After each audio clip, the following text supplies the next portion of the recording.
मेजवानी तडका ह्या चॅनलवरती मी वंदना आपल्या सगळ्यांचे खूप खूप स्वागत करते। नवरात्र उत्सवाच्या आपल्या सगळ्यांना खूप खूप शुभेच्छा।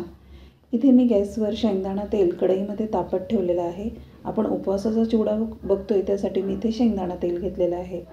आता आपण नायलॉन साबुदाण्याचा चिवडा करणार आहोत। त्यासाठी सर्वप्रथम आपण इथे शेंगदाणे तळून घेतलेले आहे। शेंगदाणे छान आपल्याला तडकेपर्यंत तळून घ्यायचे, म्हणजे खरपूस तळले की ते चवीला अगदी खमंग लागतात। इथे बघू शकता तुम्ही शेंगदाणे छान तळले गेलेले आहेत। आता शेंगदाणे तळल्यानंतर आपल्याला लगेचच साबुदाणा तळायला घ्यायचा आहे। पण हा साबुदाणा आहे ना, तळताना थोडंसं तेल उडतं, म्हणजे शेगडीवर किंवा आपल्या अंगावर पण उडू शकतं। त्यासाठी आपल्याला काळजी घ्यायची आहे। तळताना थोडासा फुलला की लगेच त्यावर आपल्याला झाकण धरायचं आहे। झाकण असं थोडंसं काही सेकंदासाठी बाजूला करून आपल्याला झाऱ्याने त्याला अधूनमधून हलवत राहायचं आहे। आणि हा असं छान फुलतो। जोपर्यंत हा साबुदाणा फुलत नाही तोपर्यंत आपल्याला त्याला तेलातनं काढायचं नाही आहे। आपण जर त्याला फुललेला दिसला आणि लगेच काढायची घाई केली की तो आतून कच्चा राहतो आणि असं दाताखाली चावताना लागतो। त्यामुळे त्याला छान फुलू द्यायचं आहे। आता इथे मी 2-3 बॅचेसमध्ये हा साबुदाणा छान असा तळून घेतलेला आहे। तुम्ही बघू शकता हा साबुदाणा कसा त्याचं तेल उडतंय झाकणावर। त्यासाठी आपल्याला असं झाकण धरायचं आहे आणि ते काही सेकंदासाठीच बाजूला करायचं आहे आणि लगेच साबुदाणा आपल्याला पुन्हा हलवून याला छान फुलवून घ्यायचं आहे। असा फुलला की खायला छान खरपूस लागतो आणि तो जास्त तेलकट पण होत नाही।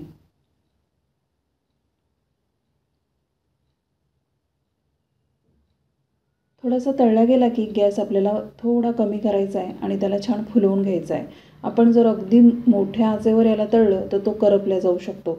म्हणून जरा फुलला की आपल्याला गॅस कमी करायचा आहे आणि मग त्याला तेलातून काढायचं आहे छान फुलल्या गेल्यावर। आता इथे आपला साबुदाणा छान फुलल्या गेला आहे। आता त्यानंतर मी इथे थोडासा बटाट्याचा किस घेत आहे। हा उन्हाळ्यातला आपण जो करून ठेवतो तो किस आहे। तुम्ही वेळेवर सुद्धा बटाटा खिसून असा यामध्ये घालू शकता, पण त्यासाठी तुम्हाला तो थोडासा कपड्यावर सुकवून घ्यावा लागेल, म्हणजे एखादी तास पंख्याखाली ठेवावा लागेल। हा वाळलेलाच बटाट्याचा किस आहे त्यामुळे हा पटकन तळला जातो। हा घालणं ऑप्शनल आहे, पण भेळसारखं आपला चिवडा छान होतो म्हणून मी यामध्ये ते घातलेलं आहे। तुम्ही या जागेवर चिप्स पण घालू शकता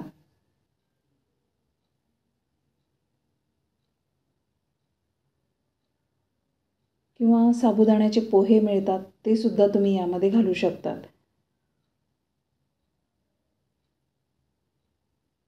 तर अशा प्रकारे आपला बटाट्याचा किस पण तळून झालेला आहे।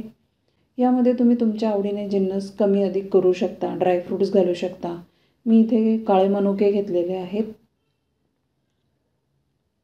नवरात्र उत्सवामध्ये आपल्याला थोडंसं एनर्जीची गरज असते। आपण इतर जिन्नस खात नाही, फराळाचेच जिन्नस खातो किंवा फराळ पण कमी वेळेला करतो, म्हणून असे ड्रायफ्रूट्स मी यामध्ये घातलेले आहे। आणि आता थोडेसे खोबऱ्याचे काप घातलेले आहेत, हे पण आपल्याला छान तळून घ्यायचे आहे।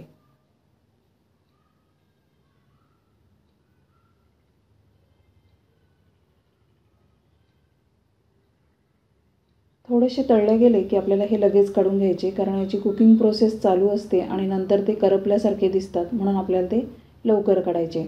आता हे मखाने आहेत, म्हणजे कमळ फुलांच्या बिया आहे ना, त्या भाजून फुलवल्या जातात, त्याला मखाने म्हणतात।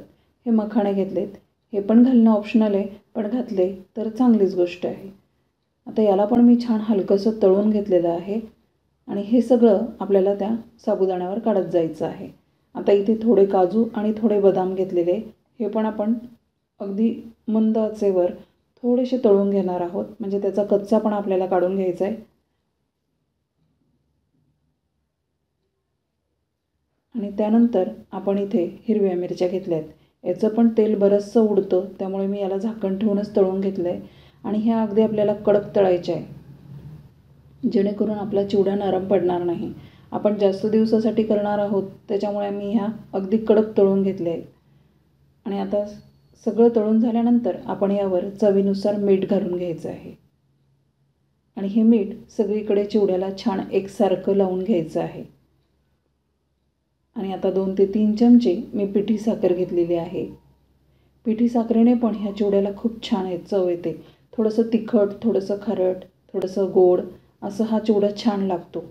आणि एक 8-9 दिवसाचा पण आपण असा करून ठेवू शकतो. हवाबंद डब्यामध्ये ठेवला की तो नरमही पडत नाही आणि छान चवीला लागतो. आदल्यामधल्या वेळेत आपण खाऊ शकतो.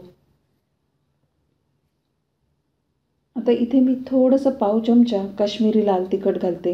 हे घालणं ऑप्शनल आहे. तुम्ही जर लाल तिखट खात नसाल तर नका घालू किंवा या जागेवर तुम्ही चिली फ्लेक्स पण घालू शकता. आणि हे छान एकजीव करून आपला चिवडा तयार आहे. मैत्रिणींनो, चॅनलला लाईक करा, सबस्क्राईब करा. चिवडा कसा वाटला मला कमेंट करा. थँक्यू.